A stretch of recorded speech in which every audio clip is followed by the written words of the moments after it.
di nuyu les parents muy monsieur Djibril Seck maa ngi koy nuyu di nuyu la marraine ak sa délégation, l'IF son représentant, di nuyu monsieur Iya s'il est là, son représentant, di saluer le maire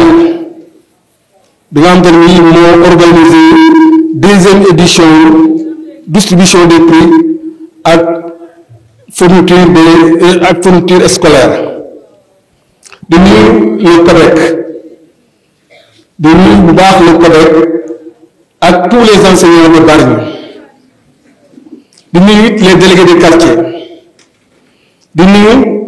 tous les parents d'élèves yi nga xamante ni bàyyi nañ seen itte yëpp ñëw fekk seen cérémonie bii di nuyu suñuy doom yi les récipiendaires ñi nga xamante ni tey jii ñu liggéey bu ñu liggéey ci seeni école ba tey jii ñu am manoore ñu war leen a décorer tey jii et tey jii la dañuy am mbégte bu baax a baax a baax ci liggéey bi nga xamante ne bii monsieur le maire liggéey na ko ci ñaari édition yii dama wax ne aussi kayit gi ma yor suñu ko liiree xool lépp loolu rek doy na liggéey depuis 2014 à nos jours ndax ku jël éducation def ko sa priorité yaa ngi tàggat sa njaboot ngir ëllëg ñu mën a tekki dara kon nag monsieur le maire ci turu parents d'élèves yi ñëpp ñoo lay gërëm di la sant ndax lu bari fekk naa ko ñu ak CODEC bii nga def ci école yi lu bare nga ubbi sa buntu aussi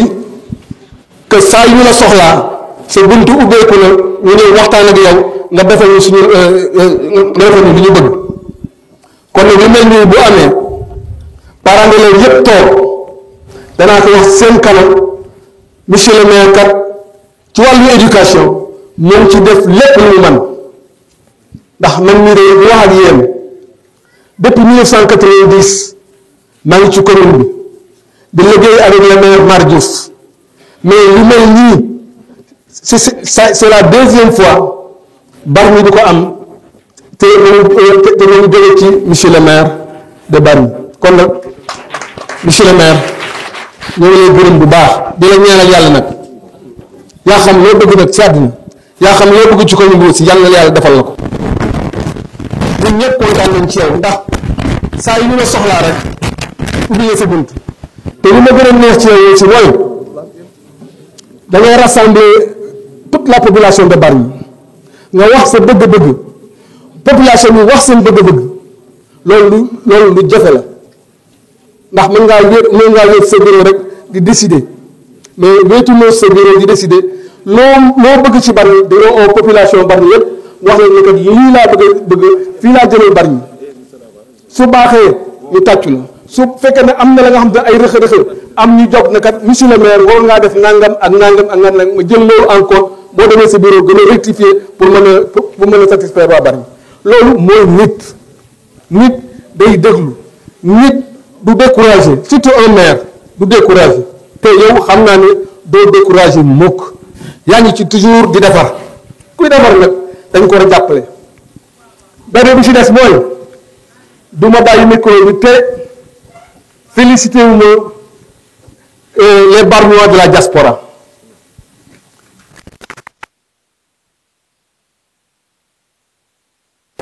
ñoom maire bu fa nekk da ngay wax ak moom da nga koy ñaan digal si li ñu bind benn lettre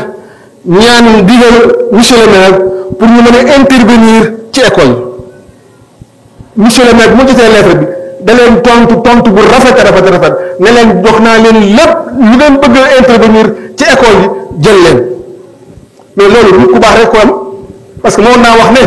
man maay le maire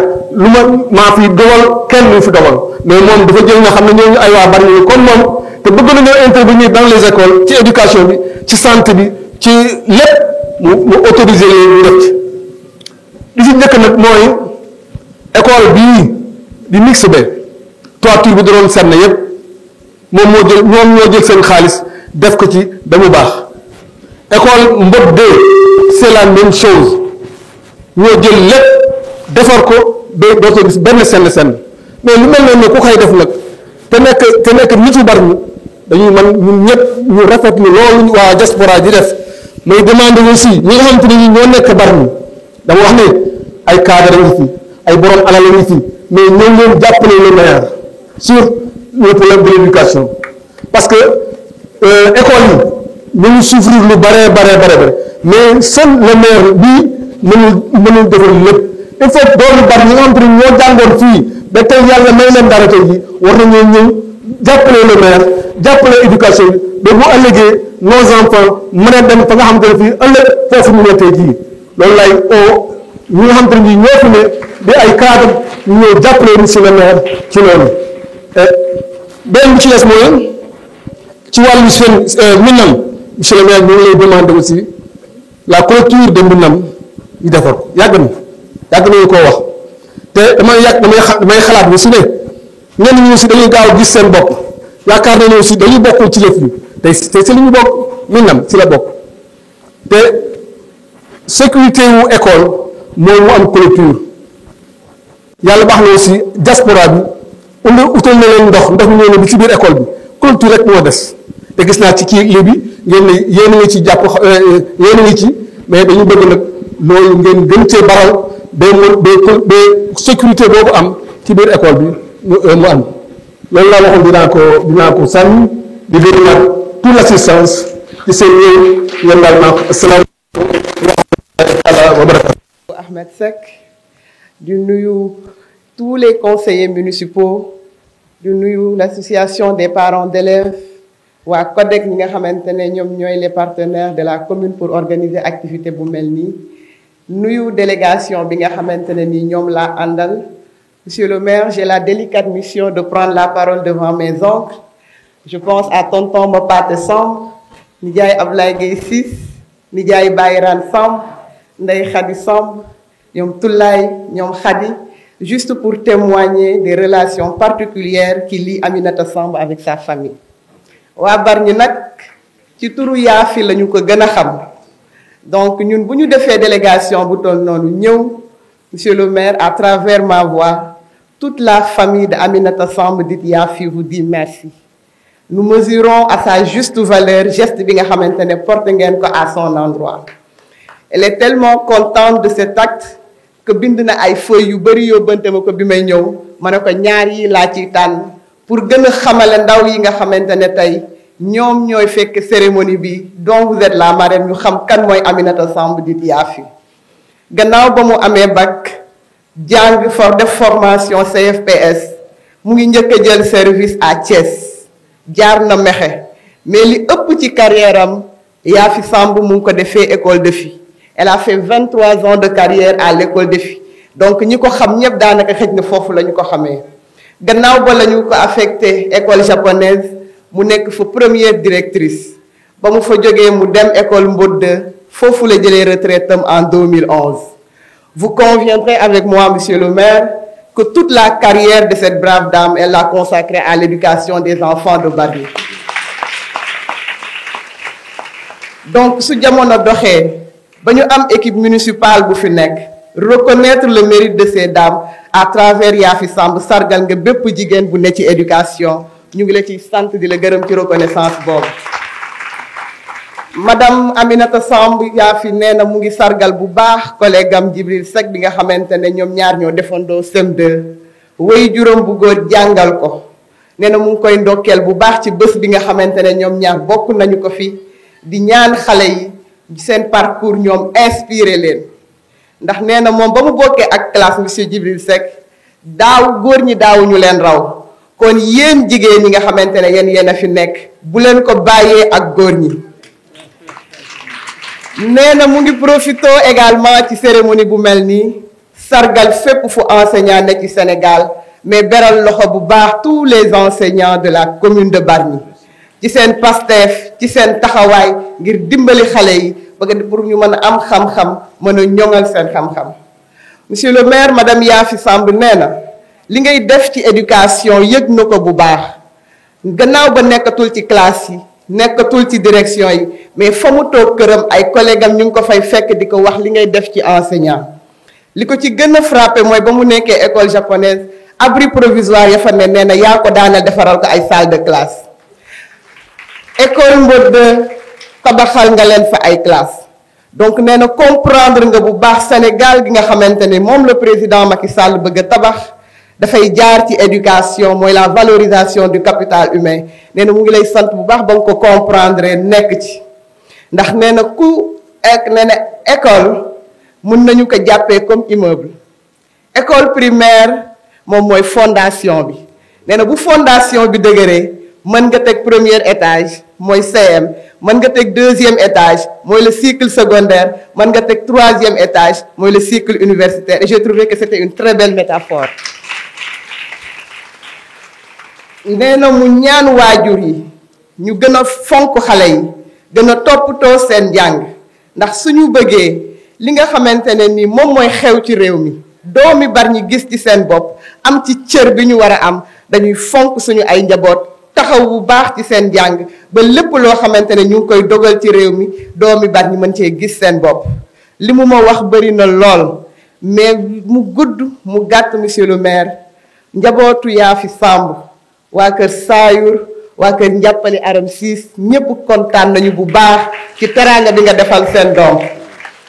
di la ñaanal lépp loo xamante ne sumb nga ko ci Bargny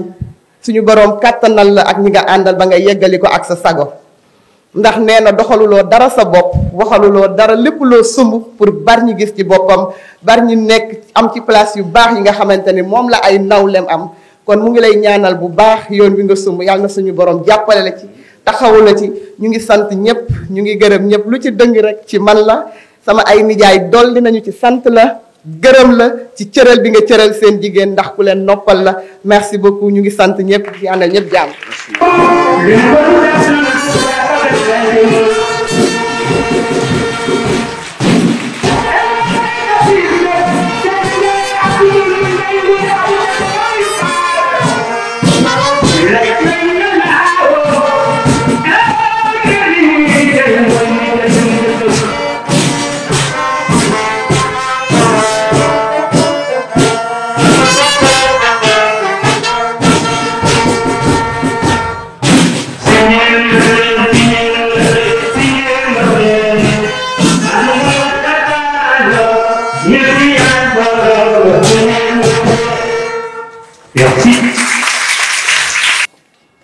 Depuis 2015 mu def woote bu yaatu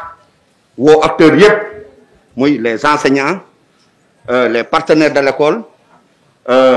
les directeurs d'école képp koo xamante ne sa loxo mu ngi yëngu si njàng mi mu woo leen ñu def benn journée bi bi ñu waxtaanee bu pare dafa am lu si génne muy ñetti axe bii jiitu laa leen di wax yeneen axe yi plus ñuy dem ñu développé ko loolu day baax léegi bu toog suñu parrain suñu marraine les Bargnois toog ñu xam ko axe bii jiitu mooy renouveau du bâti scolaire gis nañ ne école yi dafa xawoon a màgget nañ ko joyanti rafetalaat ko te it bu fekkee aussi day meeru commune dañuy xam compétence yi ñu ko jox en matière d'éducation tabax recrutement bokk si c'est juste appuyer les élèves en fourniture scolaire mais moom au-delà de ses compétences jàpp na ne école dañ ko war a tabax si sens boobu la construire 33 salles de classe 32 toilettes 4 murs de clôture et des bureaux une salle de classe un mur de clôture un bureau administratif à l'école Ndiolmane parce que école Ndiolmane aussi moom bi muy ñëw école la boo xam ne boo dem Tëngéej da nga koy gis kenn xamul lu muy nuróol bi mu ñëwee muré na ko dolli na fa classe def na fa bureau 4 salles de classe et un mur de clôture à l'école Kipp japonaise éradication des abris provisoires loolu la Koura wax léegi ci discours am muy école Yafi 4 salles de classe école élémentaire Castor 3 partenariat bu muy def ak waa Sococim 5 salles de classe à l'école Barnifi, 5 salles de classe à l'école Bode, 2 salles de classe au CM Kip Barrage, école Darou 2, un bloc sanitaire de 6 toilettes, école Bode, un bloc sanitaire de 4 toilettes, école Barnifi, un bloc sanitaire de 6 toilettes, école mixte, 2 blocs sanitaires de 6 toilettes, extension CM Barni avec 6 salles de classe et 4 toilettes coopération japonaise, JICA. Construction du CM de Kassor 3, 6 salles de classe et 4 toilettes coopération japonaise, JICA. Kip Darou 2, finition de la construction d'un bloc sanitaire de 8 toilettes, municipalité et les citoyens. Donc, Wabarni, c'est un maire bi, le meilleur de sa génération.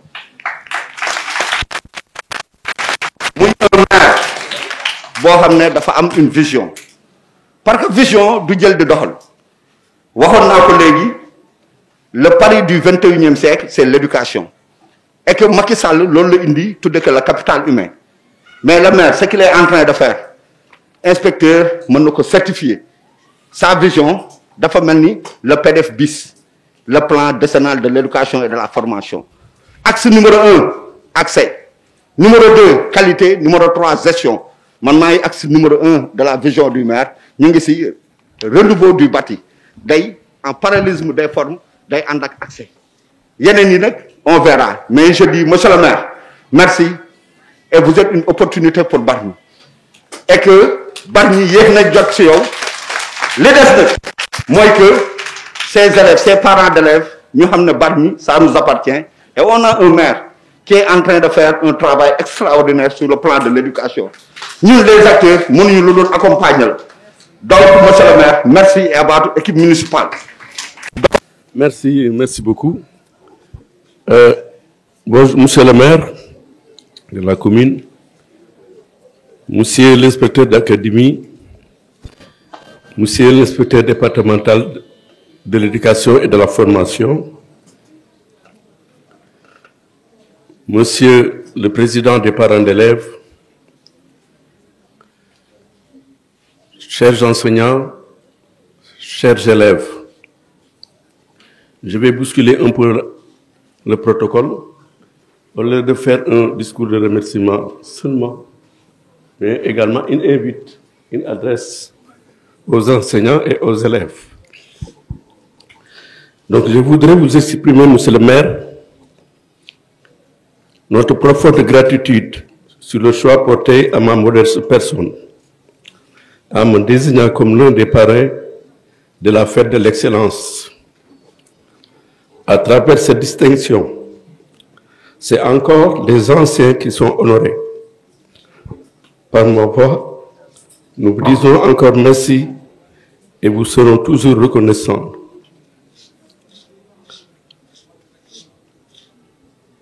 Mes hommages à Madame la marraine, à sa famille ici présente. Souvenance me rappelle le temps passé ensemble à Bargny Mix avec la marraine dans la classe de CM2 de M. Guy Cheikh Sidat, à qui nous adressons une pensée pieuse pour le repos de son âme. Il nous a tous inspirés à Bargny et a beaucoup contribué à notre réussite. Chers invités, la cérémonie de remise de prix est une fête scolaire. Elle contribue à l'installation d'une saine émulation entre les élèves.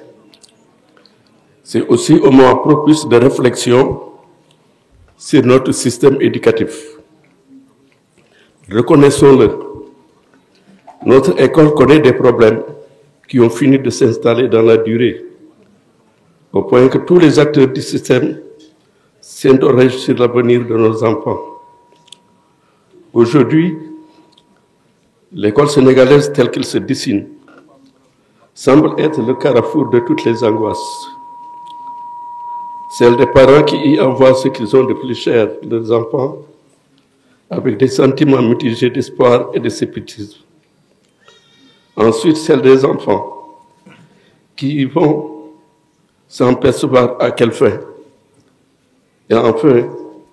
celle des enseignants qui doutent encore de l'efficacité de leur action pédagogique. Pour nous, les défis sont nombreux, malgré les investissements sur l'école. Nous pouvons constater que les objectifs visés sont encore en deçà de nos attentes. Cette situation interpelle tous les citoyens et suscite une remise en question qui nécessite une participation active de tous les acteurs à la base. À ce titre, nous devons percevoir que la tâche est complexe. Cependant, il revient aux enseignants et aux parents d'élèves de garder la tête haute, d'affirmer à voix haute que l'espoir est encore permis. En effet, le pire qui puisse atteindre une jeunesse, quelle qu'elle soit, c'est de perdre l'espoir. C'est de n'avoir plus envie de forger son destin, car se disant que l'avenir est compromis. Le parent d'élève doit inculquer à ses enfants l'espoir, cultiver le goût de l'effort. Pour cela, il doit œuvrer de sorte que la jeunesse garde encore l'espoir et qu'elle ait envie d'étudier, de conquérir le savoir, d'agir pour bâtir son avenir.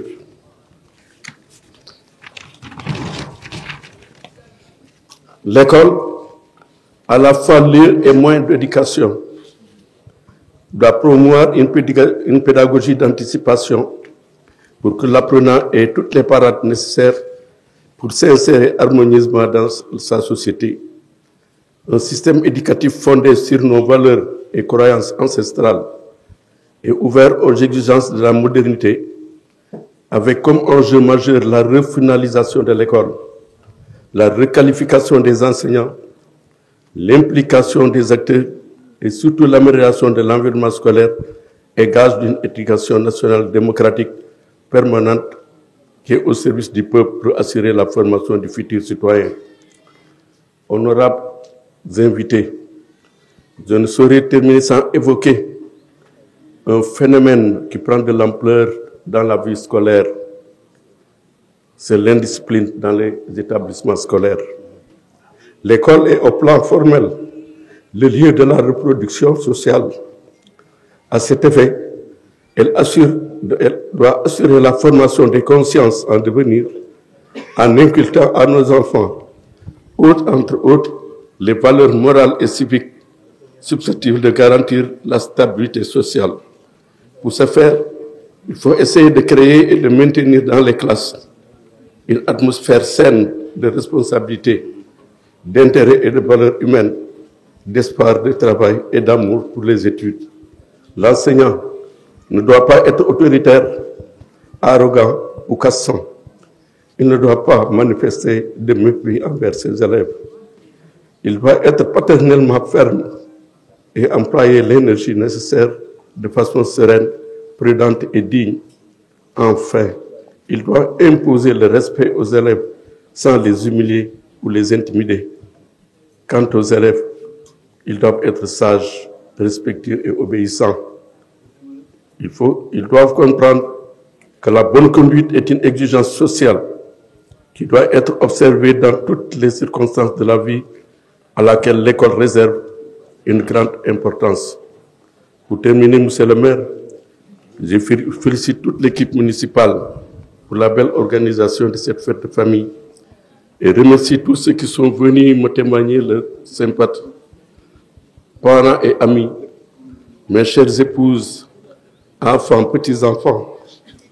anciens collègues, anciens élèves, tout le corps enseignant et plus particulièrement mes collègues de G2000, à la communauté éducative,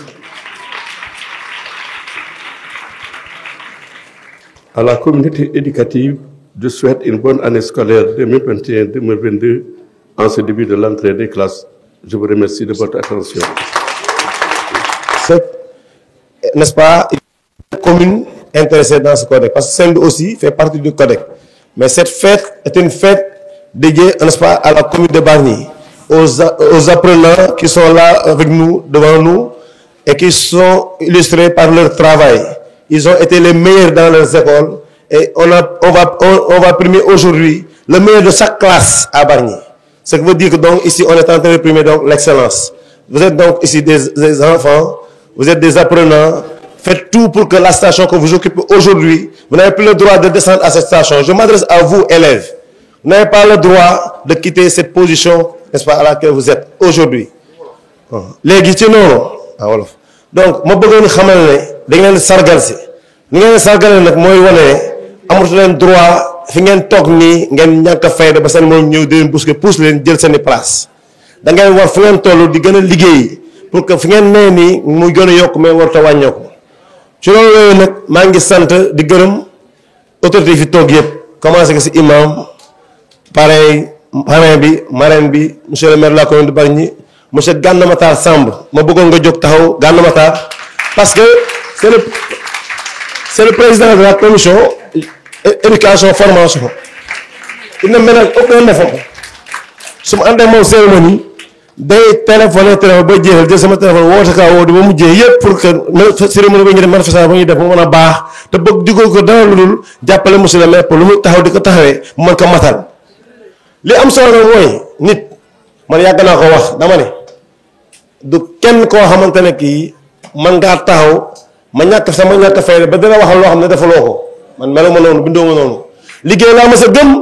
moo laa ma sa wéyee moo laa ma sa doxee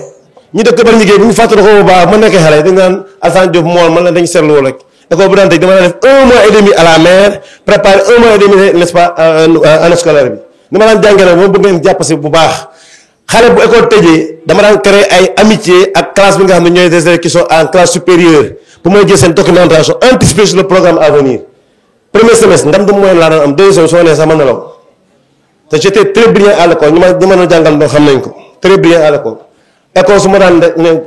premier moom kenn du ma ko damay ñafe pour jël ko loolu dafa am solo nit day am fulla fayda sa muy liggéey lépp loolu nekk nga am fulla fayda yow élèves yi yéen moom loolu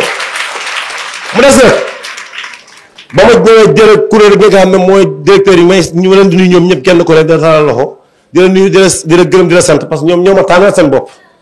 fi ma nekk ne tegu ma fa sama bopp dañu toog réunion ñoom ñu jël ne yow mii yaa ngi doy pour nga jiite kuréel bi nga xam ne mooy directeur école Bargny Sendou si noonu tam daa leen ko nangulee di ko doxal te ñu ma siy jàppale bu baax tam kenn ku ne maa ngi lay sant di la gërëm si loolu li ci des mooy monsieur le maire ba mu ñëwee ba léegi j'ai eu à faire il nous a accordé des audiences te si lañ dëkk aussi bu fi nee rek bu fi newul saa yu ma bëggee dugg si buntam damay ñëw fëgg a dugg te moom dafay travail par anticipation mu am solo lool école balaa muy ubbi day woote moom mooy woote boppam mu ne on prépare la rentrée Covid bi booy dugg Sénégal le 2 mars dugg le 5 mars elle a appelé tous les leaders d'opinion de la ville dont moi ñu toog waxtaane ni ñuy mën a cerner dëkk bi man koo ottu aar ko pour que mbas mi bañ a lor kenn ci dëkk bi ndax moom la yàlla dogal mu jël te destiné dëkk bi tey sa loxo la ko teg vision bi am na nag ñu bëggoon moom mu koy doxal ni mu koy doxalee te ñu rafetlu ko su fekkoon ne taxawaay bi nga war a taxawoo ko je serai le premier à dire que na nga taxawee si wàllu éducation bi ñu nekk ñun man rafetlu ma ko gisoo ma ko noonu kon nag gàcce ngaa ma si loolu di leen sant di la gërëm parce que day anticiper si muy liggéey mu des ne comme ni nga ko waxee wàllu bâti bi les salles de classe qui ont été construites réhabilitation de salles de classe rares sont des maires qui agissent n'est-ce pas dans ce registre là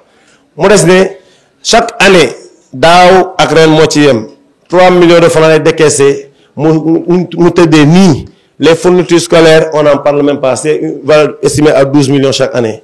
bon un risographe a été n'est-ce pas acheté et mis à la disposition du CODEC pour n'est-ce pas la reprographie n'est-ce pas des écoles de Bargny parce que xam nga njàngam léegi nii amul benn parent bu ñu bind cahier de composition léegi reprographie dañuy jël encre bu doy am papier bu doy di tirer n'est-ce pas les polycopies moom la ñu jox xale yi ñu bind seen tur seen sant seen école def seen classe mën a def seen xayma bi ñu leen di xayma dinañ ko natt foofu lañ koy def foofu lañ koy sottee ba ñu seen parents mën ci jot mu des ne chaque essai 200 000 francs lay def suñu loxo pour ñu mën a faciliter liggéey bi examen fin d'année CFE entrée en sixième bu ñu koy xam nga dañ ko couplé léegi chaque centre d'examen dina recevoir 50 000 francs si xaalis boobu mu des ne li am ba am moo di ay rames de papier da koy jënd jox ñu ko jënd encre jox ñu ko réseau baa ngi fii bureau Kamou le directeur que ñu saluons aussi te ñu koy gërëm Kamou vraiment moom aussi bu ñëwee day ubbi bureau ne amatuma fi dara ne soyez à l'aise su ko nee sax mu ne jënd caabi jaa ngi lépp a ngi nii bu leen ragal bu leen tiit fu ngeen ma soxlaa maa ngi nii moom ak ñu mu àndal ñëpp ñu ànd ñu jàppale DC saa ñu ko soxlaa dañuy ñëw fëgg buntam dugg ñu waxtaan rek la ko muy SM muy Sine Diouf ñoom ñëpp a ci yem ñëpp comme ça dañuy ànd di liggéey te mu tegu ci yoon man nee naa kenn seexal moo tàng kenn seexal moo lem te am naa fula fayda boo tegul fi nga war a tegu man la tegoo fi nga war a tegu parce que dootuma gën si njàngale mi dootuma gën si dëkk bi j'ai 53 ans à ce jour et demi j'ai fait 31 ans de service loolu du lu ndaw kon nag éducation bi ñu nekk xam nañ ko def naa Fuuta ñëw Bargny 97 laa dugg Bargny j'ai fait 17 ans à Bargny fii yaa fi mu ngeen di wax nii on a eu à cheminer pendant longtemps à l'école muy préparer de très bons élèves de CM1 jox ko waa CM2 mu yombal seen liggéey parce que xam nañ ne école CM1 bu baax boo ko amee CM2 bi day ñoŋ te day gaaw te day normal CM2 bu baax soo ko yoree doo sax sonn ni métti da nga siy mën a génne loolu mooy nga xam ne def na ko muy loo xam ne da ko def ci wàllu éducation ñooñu nag école nag dafa feebar ba nga xamante ne màgget goo xamante ne fépp ay métti lañ ko mën a tuddee mais mu ngi def lépp pour que màgget goo mën a am ak wér goo xam ne dafa mën a permettre mu demal boppam waaw loolu mooy wax ji mais école dafa bëri ay problème parce que l'école sénégalaise est vétuste dans sa globalité mais mu ngi jéem a def de sorte que école bi neex a xool neex a dugg loolu mooy si am solo may invité nag toute la population bargnoise képp ku nga xamante ne yaa ngi si Bargny mën nga jàppale école te man loolu laa gëm xam nga moo tax jàppale école nekk si ne jël poche def si école yow tey ji école buy ubbi jëlee sa bale jëlee sa roto jëlee sa pelle nga dem bay ñax yi def li nga war a def te loolu moom dane loolu sax jaruñu si sonn il a eu par anticipation à désherber toutes les écoles de Bargny il a eu également à désinfecter toutes les écoles de Bargny désherbage désinfection assuré na ko avant ñuy di ubbi école loolu xam nga day yombal liggéey te day tax parents itam ñu am assurance ak dal pour seen doom ñëw jàng école ndax mbas bu ñu ko waxee bu ñu désinfecté école yi xel day dal te loolu la def ak équipe médicale am na localité yoo xam yu bëri dañuy xaar l' équipe départementale ñu defal leen ko mais moom da koy defal si commune am xaarul ñeneen ñi avant-hier on a eu à recevoir du sable des camions de sable dans les écoles loolu yëpp pour que fa nga xam ne dafa inondé woon xaw a ñaaw ñu mën ko defal mu mel ni moo doon ba xale yi fa la ñuy mën a récréation fa la ñuy nekk pour mooy seen espace de divertissement loolu mooy nga xam ne loolu yëpp def nañ ko fii si commune de Bargny di xamal ne tey jii su fekkoon te ak ku fi mën a nekk fi di ñu déglu ndax li ñuy yoroon ñu ko suñu bopp dañ ko yoroon askan wi école c'est une priorité te moom wane na école priorité la ndax chaque fois que de besoin dina ñëw taxawaay bu mu war a taxawee ñu àndandoo liggéeyandoo lii démb ba 22h j'étais là avec l'équipe ñuy defar les lieux de fourniture 22h fa laa fi jógee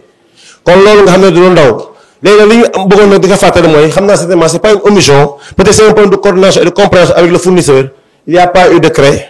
il y a pas aussi les rames de papier ne sont pas encore disponibles il faut bien prendre note il y a aussi pas encore l'encre et également le matériel géométrique il y a une trentaine qui a été remis à chaque école on peut pas distribuer ça on peut mettre que des lots de rénovation dans les salles de classe et sans compter aussi il y a le papier aussi n'est pas là et l'encre donc les craies c'est pas disponible matériel géométrique insuffisant les bics bleus aussi j'avais oublié il y a 4000 et quelques bics bleus qui ont été livrés alors que n'est-ce pas on avait besoin de 9035 bics pour que au moins chaque élève de Bargny puisse avoir un bic bleu remis par le maire loolu laa leen am di ko fàtte xam naa c'est pas une négligence une omission peut-être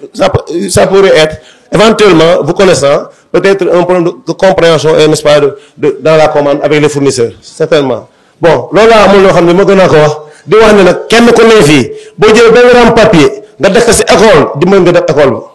ba ramu papier 500 feuilles lay def mën na permettre benn classe wala ñaan def évaluation boo jëlee boîte de craie te craie boobu yoo xam dafa cher de craie boîte de couleur bi benn unité bi benn boîte de craie 2300 lay jël unité au détail fii kon loolu boo jëlee benn boîte de craie jox ko école sax di mën nga école soo ñëwee sax xalaat nga ñëw di wax xale yi sax boobu lañ gën a soxlaa xale yi nag dama bëgg njaboot gi Bargny nag benn défaut lañu am de suñu njaboot moo ñu jiital da ngay am sa njaboot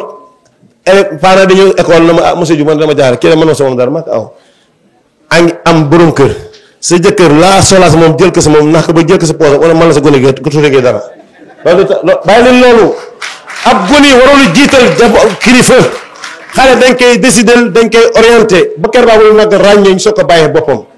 loolu man ma ko d'accord te duma ko mas a nangu kii mën nga sa moom dara te muy xale bu ndaw loolu day yàq am njàng day yàq ab dëkk parce que éducation dis-moi quelle jeunesse tu as je dirais quelle nation tu seras xale bu leen jàngalee former leen pour que sa monde bi ñëw c'est un monde de compétition de yéen nii laay waxal ëllëg yéen a ko moom loolu su ngeen jàngalee jàng bu baax ëllëg pour ngeen liggéey da ngeen di watatu ba sonn balaa nga si jot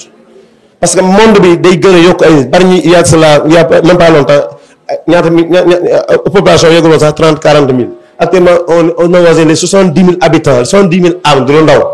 loolu mooy li nga xam ne moo ñu ci am di sant ñëpp di gërëm ñëpp di wax ne vraiment maa ngi sant sama collègue directeur d'école yi enseignants yi maa ngi sant leen gërëm à travers les enseignants may wax ne maa ngi leen sant di gërëm di leen sargal doyen Ablaye Diouf dans l'assistance Sega Diouf sama grand frère ñu ngi toog léegi nag yaa fi sax moom wax ko wataay nekk nañ Bargny fii pendant des années nous cheminons ensemble pendant des années on a cheminé ensemble pendant des années à Bargny fii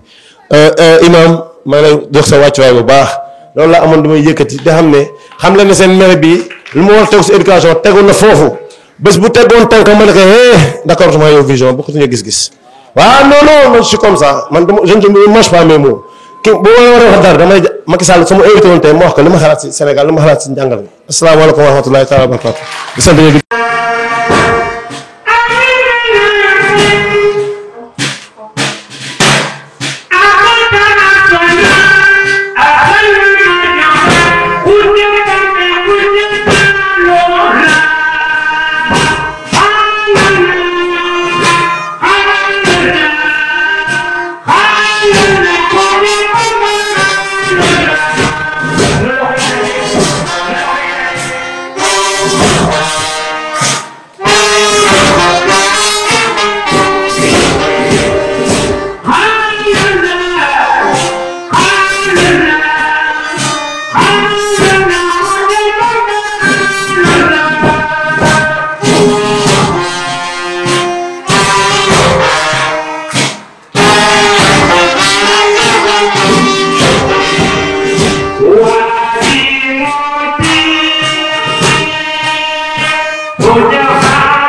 seetal ko toilette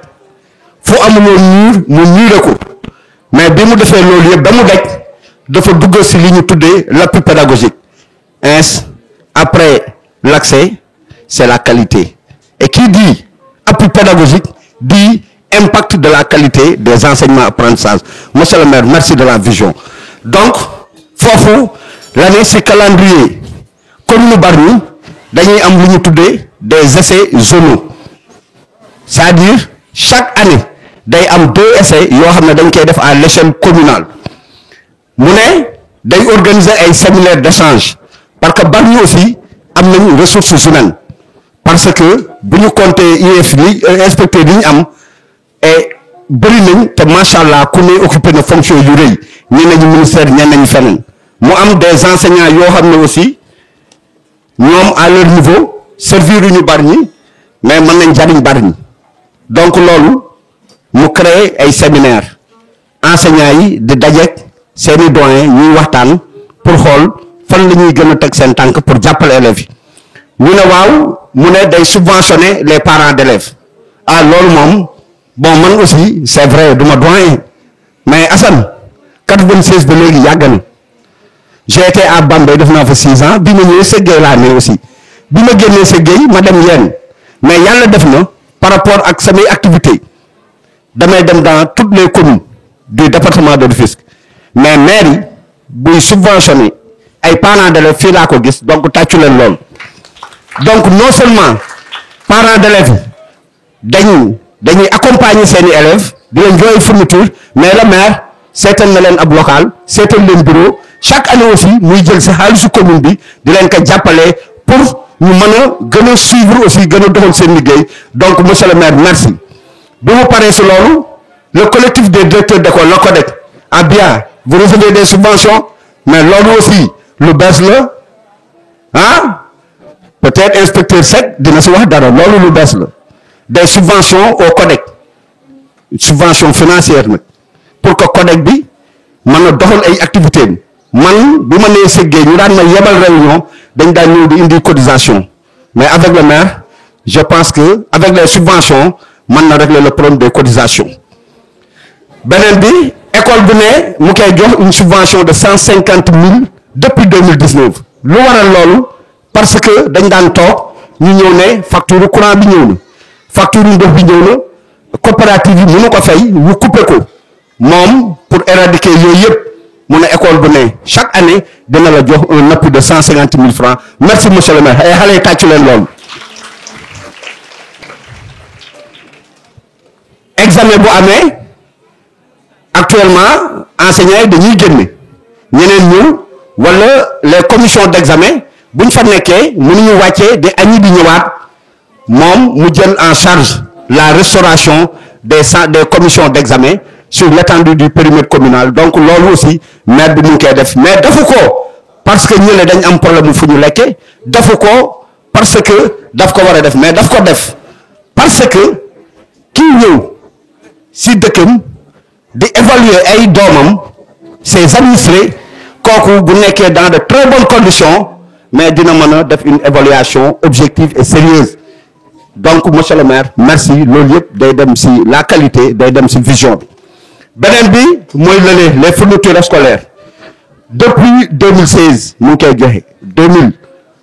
2014 la ñëw 2015 ñu am la résolution l'année suivante mu expérimenté ko te chaque année day dem crescendo bu commencer avec 8 millions day yéeg ba tey on est environ à plus de 14 millions donc merci monsieur le maire merci pour tout.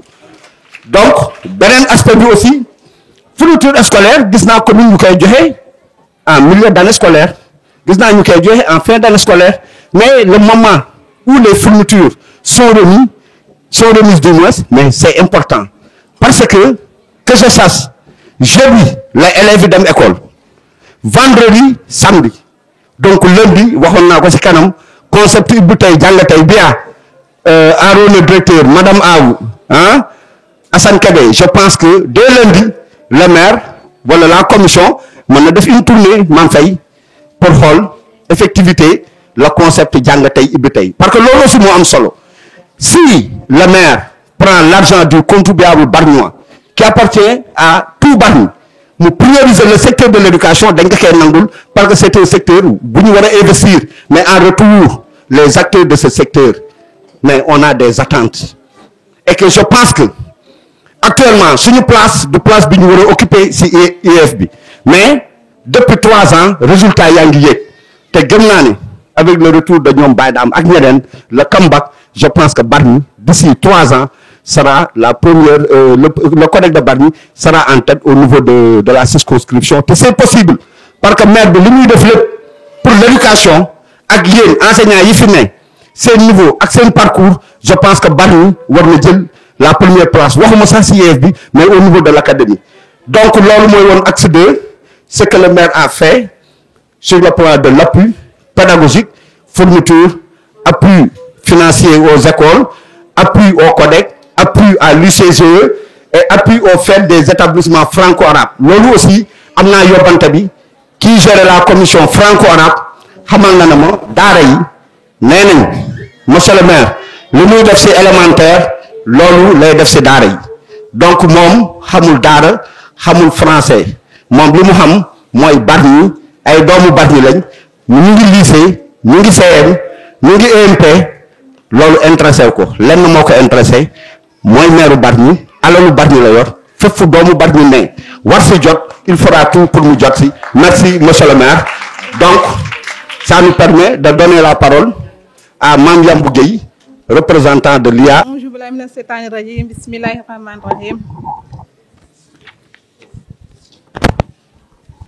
Monsieur le maire de la commune de Bargny, monsieur le secrétaire municipal, monsieur le directeur de cabinet, madame Aminata Samb la marraine, monsieur Djibi Seck le parrain, messieurs les conseillers municipaux, monsieur l'imam Abdoulaye Cissé, monsieur le président du collectif des directeurs Alassane Diouf, monsieur le président de la commission éducation Gana Matar Samb, messieurs les directeurs d'école, messieurs, mesdames les chefs d'établissement, messieurs, mesdames les professeurs, chers parents, chers élèves, chers invités.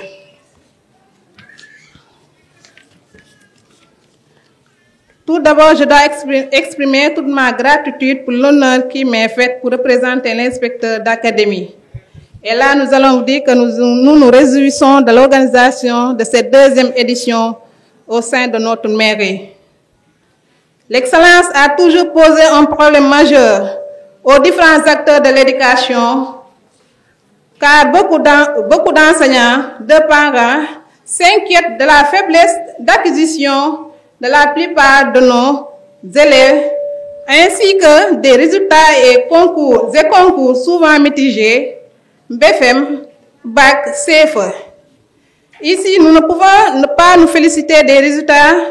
obtenus cette année, car au BFM, nous avons eu, au CFE, nous avions eu en 2019 un taux de 56,34%. En 2020, nous avons eu un taux de 71,63%, c'est l'année de la Covid. En 2021, nous avons eu, l'année dernière, 63,28%. Là, je vais notifier que nous avons fait un progrès positif. Car si on se refait de l'année dernière, l'année 2021, certes, c'est une année de Covid, les dispositions exceptionnelles ont été prises, raison pour laquelle nous avions eu 111,63, mais cette année-ci, avec 63,28, comparé à l'année d'avant, qui est l'année 2019, où on a eu 56,34, nous avions fait là-bas un bond de 6,94, ce qui est à saluer. Concernant le BFM, toujours en 2019, nous avions eu 36,84%, en 2020, 63,39% et en 2021, 57%. Là aussi, nous avons fait un progrès, car comparé à 2020, certes, là on a vu 103 et en 2021, 101, on a eu une baisse, mais c'est dire, si on a eu une baisse, c'est parce que l'année d'avant aussi, toujours, il y avait des mesures qui n'ont pas été reconduites en 2021, raison pour laquelle il y a eu cette baisse. Mais comparé à l'année d'avant, 2019, nous avons fait un bond de 20,16% au BFM. Et maintenant, concernant le baccalauréat, en 2019, nous avions eu 36,5%, 2020, 47,31% et 2021, 46%. De 2020 à 2021, il y a une baisse d'1%, parce qu'on a eu 87%, 47,31% et l'année 2021, 46%. Là, il y a des progrès nets qui ont été notés. Et maintenant, comparé 2021 à 2019, nous avons eu là-bas un bond de 20,16. De 20,16. 9,5 c'est le baccalauréat. Maintenant, ces importants progrès inscrits dénotent une courbe ascendante qu'il convient de maintenir et d'améliorer. Maintenant, pour en revenir à cette journée, elle est d'une importance capitale, car à travers la cérémonie, les élèves, parmi leurs pairs qui ont été choisis dans leurs écoles, sont fêtés et récompensés devant la communauté éducative. Mesdames, Messieurs, il est temps qu'on reconnaisse que le combat contre les contre-performances et l'échec scolaire ne saurait se limiter seulement à l'action des acteurs de l'école, c'est-à-dire les enseignants, les directeurs d'école, chefs d'établissement et inspecteurs, mais aussi il convient de renforcer l'implication des acteurs périscolaires, notamment parents, familles, partenaires techniques et financiers, ainsi que les collectivités territoriales dans la prise en charge et la promotion d'une éducation de qualité pour tous, conformément aux orientations de l'éducation nationale déclinées dans le programme d'amélioration de la qualité, de l'équité et de la transparence, le paquet, et surtout pour atteindre l'objectif de développement durable ODD 4. Je ne pourrais terminer sans féliciter les lauréats et les lauréates, leurs enseignantes, leurs enseignants, leurs professeurs, leurs parents et surtout leur demander de rester constants dans l'effort et dans l'excellence. Aux directeurs et chefs d'établissement qui vont recevoir tout à l'heure des fournitures d'élèves, je vous demande d'en faire un bon usage. Mais maintenant, aux élèves qui n'ont pas été reçus au test, je leur conseille de travailler davantage, car la réussite est toujours au bout de l'effort. Maintenant, au nom de l'inspecteur d'académie, j'adresse mes vives félicitations et remerciements à monsieur le maire Aboussek, qui comprend le sens des compétences transférées à travers les différentes réalisations qu'on venait d'énumérer tout à l'heure. Il y a des concessions, des appuis passés par là, ainsi de suite. De même que le président de la commission éducation, M. Gane Mata Sam, qui ne cesse de ménager aucun effort pour la réussite des élèves. Et à tous ses collaborateurs, pour l'organisation exceptionnelle de cette deuxième édition, au bénéfice des lauréats de notre chère commune. Merci de votre attention.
moom yamul foofu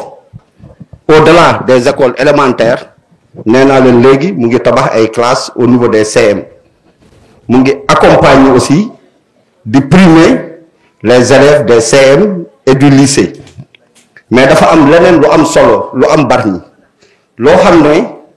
bon man 1996 laa ko doon dégg ñi nga xamante ne 96 amoon nañ bac ñun suñu génération bi ñu ngi am bac en 95 ñoom ñoo ñu jiitu une année 95 96 ñëw mu am benn histoire bu mu créé à Bargny dinaa si ñëw tuuti mooy la création du conseil régional de Dakar yàlla def Mar Diouf jiite ko en 96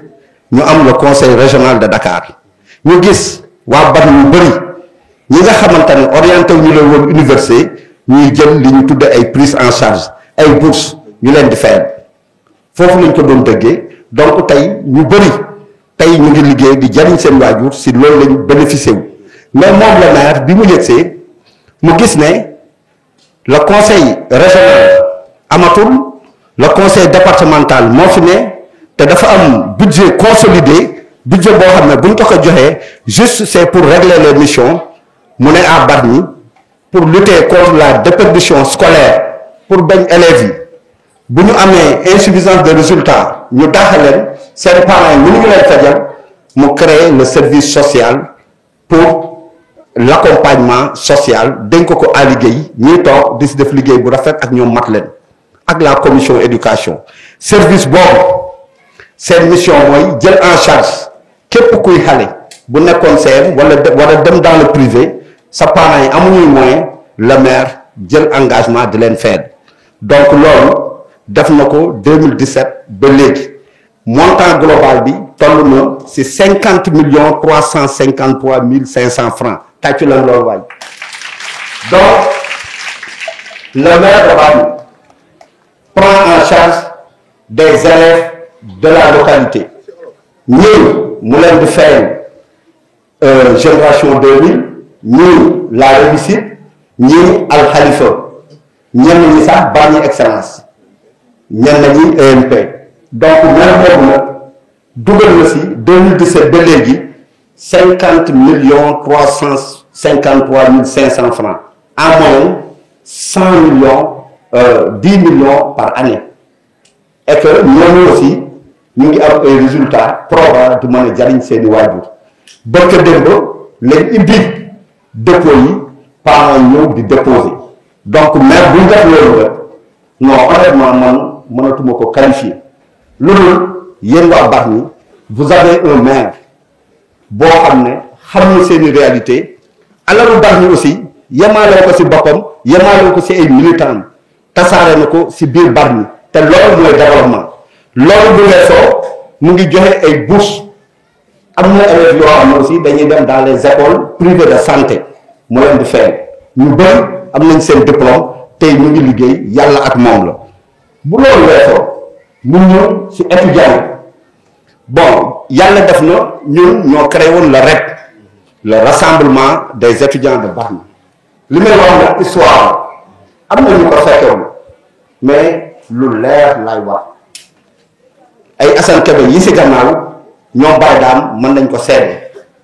la REP 96 lañ ko wax fii CM classe bi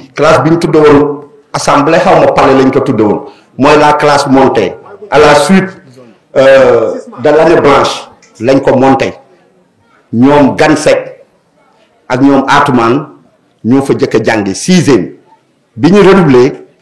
entrée en 6e amoon ñi passé ñu indi leen foofu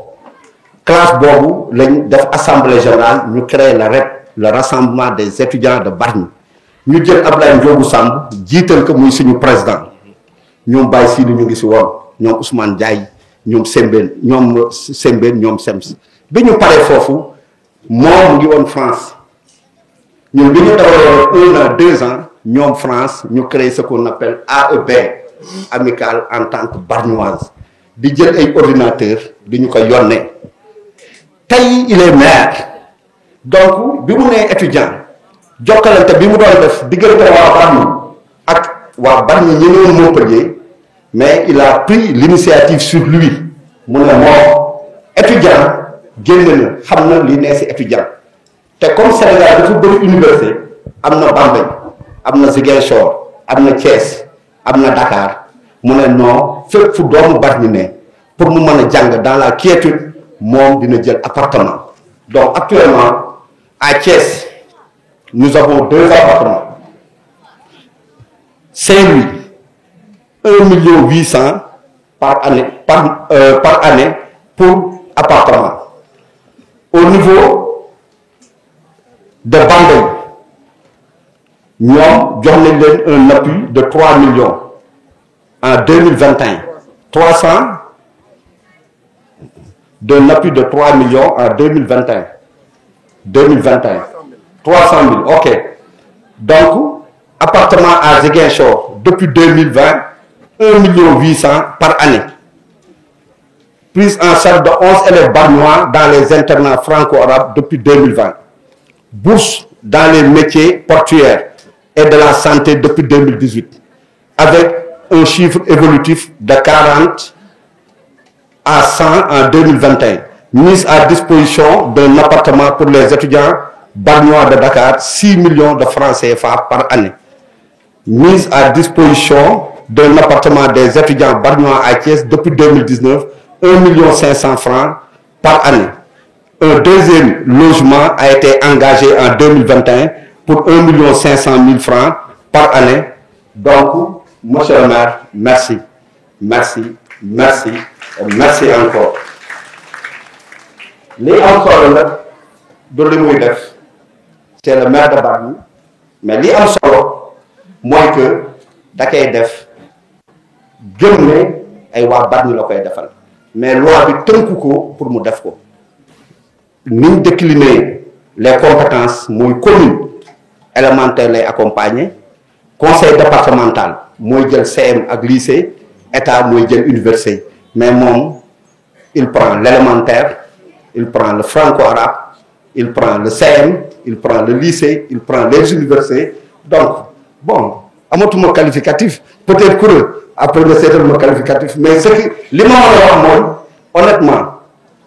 man dama koy qualifier comme étant le meilleur maire de sa génération loolu moom laa koy wax bu ma ko waxee nag peut-être day jàpp ne damay théâtre mais c'est la réalité man les 14 maires du département damay toog ak ñoom ñenn ñi liggéey dañ ba retraité ñenn ñi ils sont à 2 ans de la retraite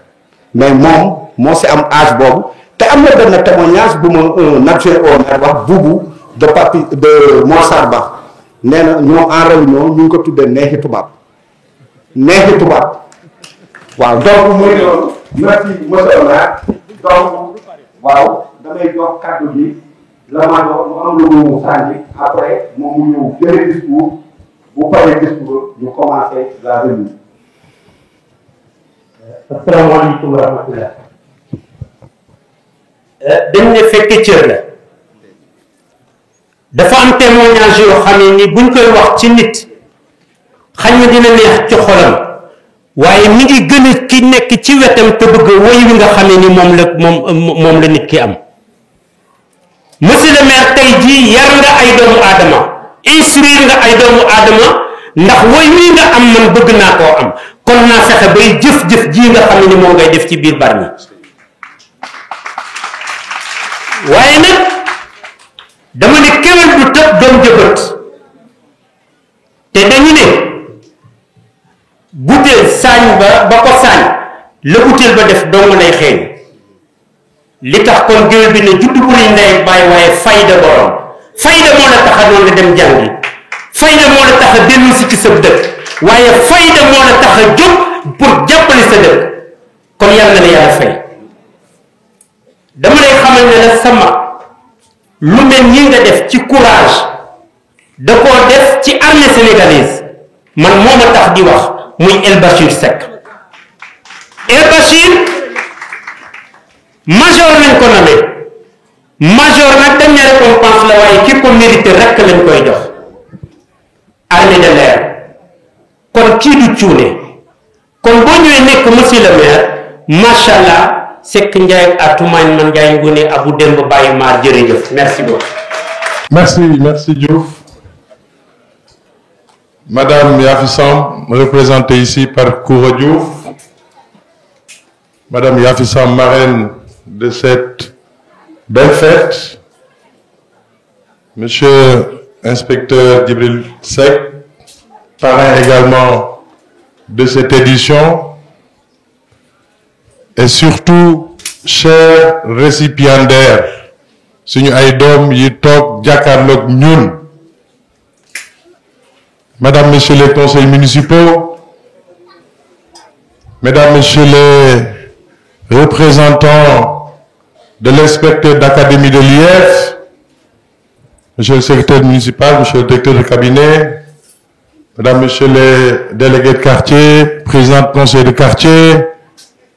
Monsieur le président de l'association des parents d'élèves, cher Pape Sarr, Monsieur le président du CODEC, Monsieur le proviseur, cher directeur d'école, chers enseignants, Mesdames, Messieurs. Cette cérémonie qui nous réunit ici aujourd'hui marque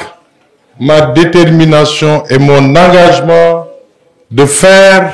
de l'école de Bargny un creuset de savoir, de connaissance, de sociabilisation et surtout d'excellence. chers récipiendaires, suñu ay doom, vous faites notre fierté et vous avez su démontrer que malgré toutes les difficultés que connaissent l'école sénégalaise, vous l'avez dit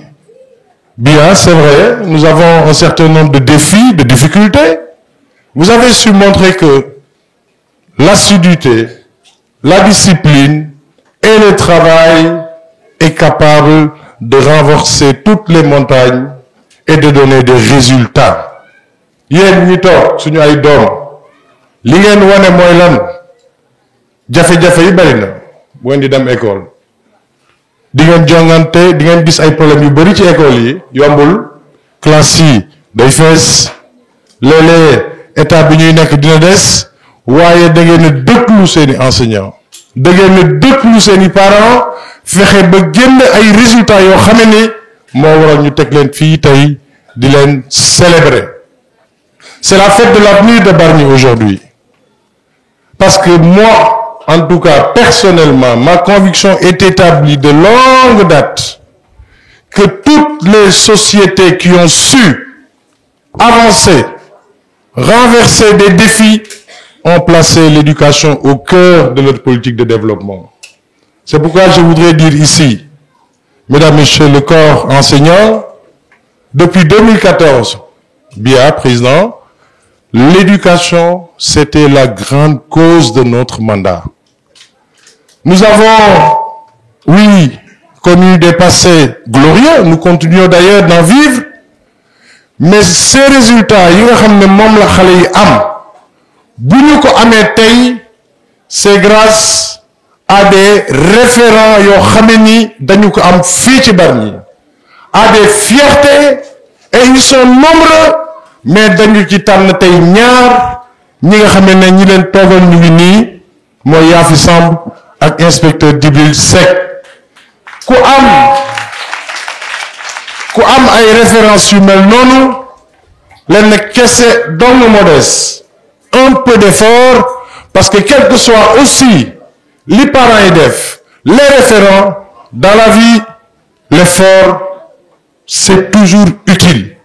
Lu ngeen mënti am ci papa joo xame ni mi ngi seen gannaaw ci yaay joo xame ni nelawul ngir yéen ci directeur boo xame ni wala enseignant boo xame ni ci yéen lay nekk gudde ak bëccëg effort daf ci bokk. D'ailleurs c'est le sens de la vie, de faire l'effort et de progresser d'étape en étape. Et je puis dire que nous, au niveau du conseil municipal, nous sommes rassurés. Nous sommes confiants que le Bargny d'antan, dont on parlait, les anciens peuvent le témoigner, nous sommes sur la voie pour replacer Bargny au cœur de ce qui se fait au niveau du Sénégal. Et ça passe par, oui, l'éducation, oui, les référents, oui, les efforts, mais et surtout la solidarité communale. C'est une fierté bi ñu am it dañ koy wax tey mooy ñi teew tey fii ñépp dañuy wane ni bu ñuy distinguer ay nit dañuy ñëw exprimer une solidarité, une générosité, parce que dëkk bu amul solidarité ak générosité rek du dem fenn. Loolu moo waral ñu def effort yépp yi nga xam ne duma ci ñëwaat lim nañ ko tout à l'heure. C'est vrai, cher Pape Issa, ñun bi ñu ñëwee Pape Sarr, man je le dis, mon rôle c'est de faire en sorte qu'une seule personne ne décide pour Bargny. C'est ça mon rôle. C'est ça mon rôle. Et c'est toute la fierté boo xam ne dama ko war a exprimer vis-à-vis de ce monde enseignant que vous êtes. 2015 la ñu ñëw 14 la njëkk si 2015 nous avons organisé les assises de l'éducation et de la formation à Bargny. Il est vrai que son excellence le président Macky Sall a décliné un programme au niveau national, mais ce programme-là il faut le contextualiser parce que chaque commune a ses spécificités. Loolu moo waral en 2015 ñu dajale doomu Bargny yépp fii la woon ci complexe bi teg xalaat yépp sur la table. Programme bi ñuy appliqué tey mu jóge foofu en 4 axes Diouf wax ko c'est pas le fruit de mon travail, c'est le fruit du travail de tous les fils de Bargny, qu'ils soient acteurs, engagés, expérimentés ou même passionnés. Parce que le blog ici, il faut le professionnel, mais il faut le profane aussi, qui t'interpelle des fois sur des questions qui te poussent à creuser, à pousser et sortir le mieux. Programme Bobo, Mom Bibliothèque. L'objectif de ce programme, c'est Bargny, creuser du savoir, de l'excellence pour soutenir notre développement et qu'on contribue en tant que Bargnois, nous ràññee ñu ci biir Sénégal ci développement Sénégal bi nga xam ne chaque communauté apporte sa touche. Les 4 axes, Diouf, tu l'as dit, le bâti. Au-delà des murs, il faut le dire, l'école, ça doit être des lieux de vie, des lieux d'épanouissement. Il y a une question évoquée tout à l'heure, par exemple, sur la discipline, par exemple, et bien d'autres aspects. C'est parce qu'on n'arrive plus, ou en tout cas difficilement, à donner envie, à créer des lieux d'épanouissement. Là, ça nous interpelle sur la question de sur la question de l'insécurité et beaucoup de l'indiscipline, pardon, et de beaucoup d'autres problèmes. C'est nous, les adultes, que ça interpelle, président. C'est à nous, un enfant, on sait, on crée les conditions d'épanouissement. On crée par la pédagogie tout un environnement pour que l'excellence soit au bout. Ça, c'est notre défi. Lolo moral, nous engager le programme de réhabilitation du bâti. En 2014, quand on venait, il y avait 136 salles de classe à Bargny, réparties en 12 primaires, 2 maternelles, 3 collèges, 2 collèges à l'époque. D'ailleurs, parce que Castor c'est après, et un lycée. 136 salles. Effort d'UNIDEF qui porte sur la construction d'une trentaine de salles nouvelles. Oui, avec d'une part la mairie, mais avec d'autre part des partenaires, la JICA notamment sur les CM. Lolo, ça représente 30% des salles de classe UBS le tabac par rapport à stock de sorte qu'on est passé de 136 à 179 salles de classe. C'est normal. Il faut dégrossir, aérer les salles pour plus de résultats, mais aussi il y a une évolution de la population naturelle qu'il convient de prévoir pour que Khalei mène dans des conditions, disons, les meilleures pour nous atteindre les objectifs bien assignés. Les réhabilitations, effectivement, c'est pareil, une trentaine de salles. Cet objectif et cette cadence, on pourra l'accélérer parce qu'il y a des moyens nouveaux pour atteindre un taux encore beaucoup plus élevé. Parce que notre objectif, c'est vraiment de nous mettre dans un travail de rattrapage. Mais son objectif, c'est d'aérer les salles. Je pense que les pédagogues le savent. Moins il y a d'élèves, eh bien, les résultats seront d'autant plus appréciables pour nous tous. Même si ce programme de bibliothèque pour l'éducation de Bargny, au-delà même de l'environnement, c'est l'équité,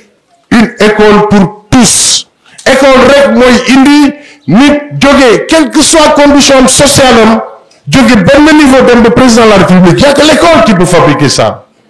Au-delà de l'excellence aussi, il y a cet aspect équité. Équité bon moral. Et ça fera partie de chiffre bobu rek lay joxé wala ñaar mo bobu la ci jëk. 2015 dañu ñëw ay parents di rapprocher de la mairie di am ay difficultés parce que c'est ay doom dañ leen dax. Mais c'est pas forcément un problème de rendement. Ou bien même si c'est un problème de rendement, il nous appartient à nous d'interroger le pourquoi l'élève n'a pas été productif. Dans ces causes, beaucoup interpellés, nous causes, nous tous, la communauté, on partage ces causes. Mon montant, 3 700 000 nous fait une bourse scolaire en 2015. Dans 21 millions de gens pour faire une bourse. 21 millions. Et cette année, il y a plus de 400 demandes qui sont à la mairie. C'est l'espoir, c'est normal. Et on va répondre à ces 400 demandes déposées pour Diapolay de Bargny.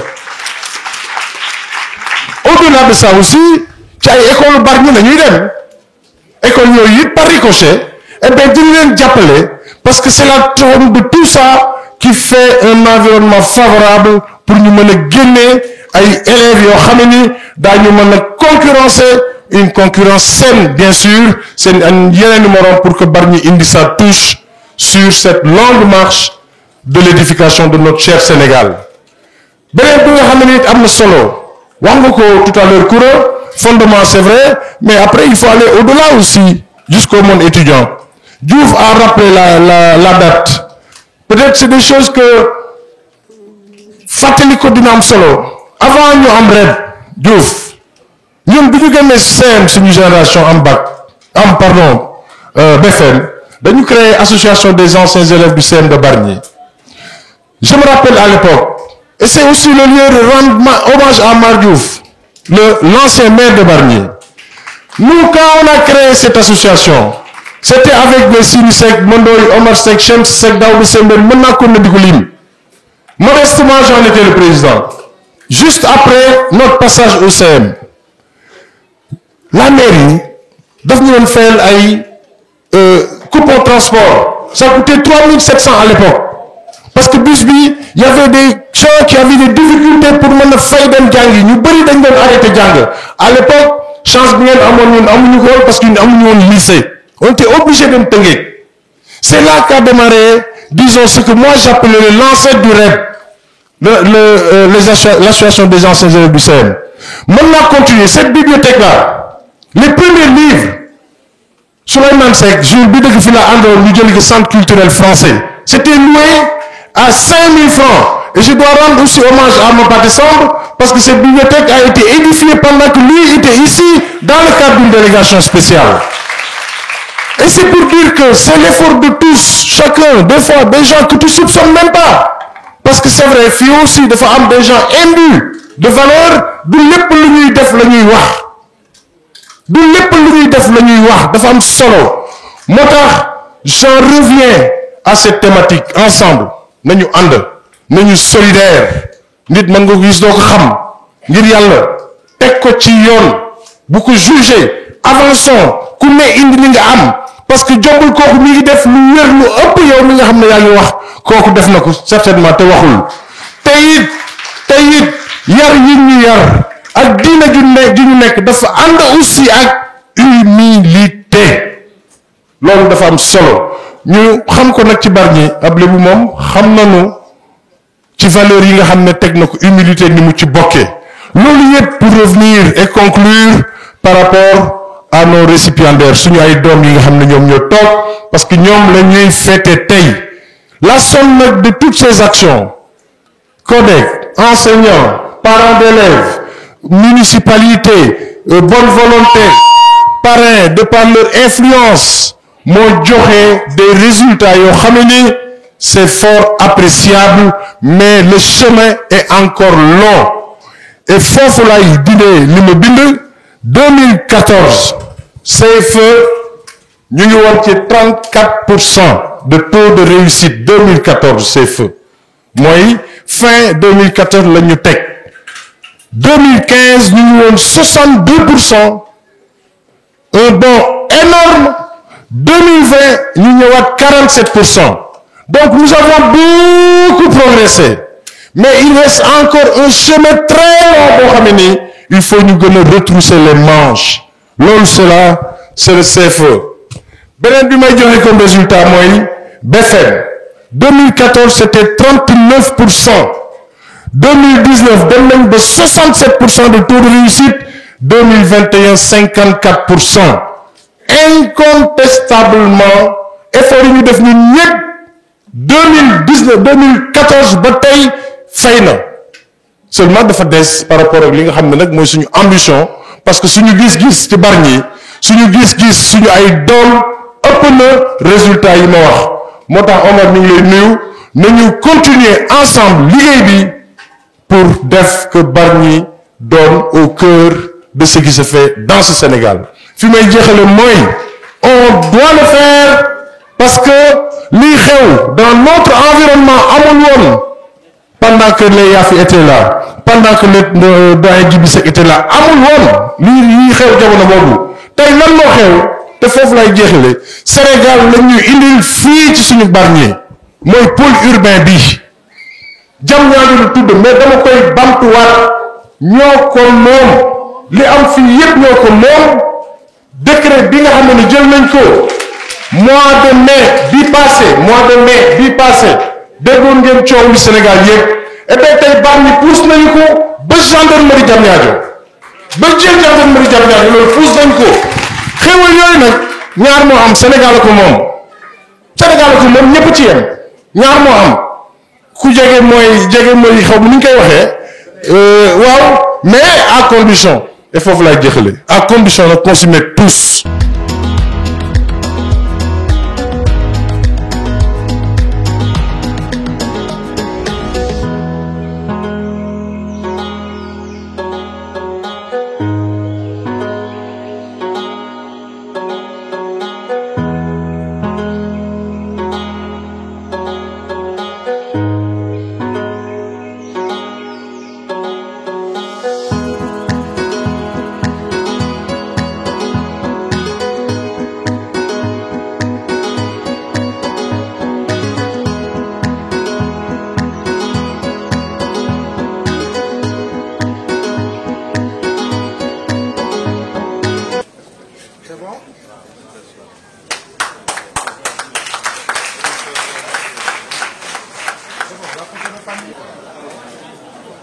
Bargny maire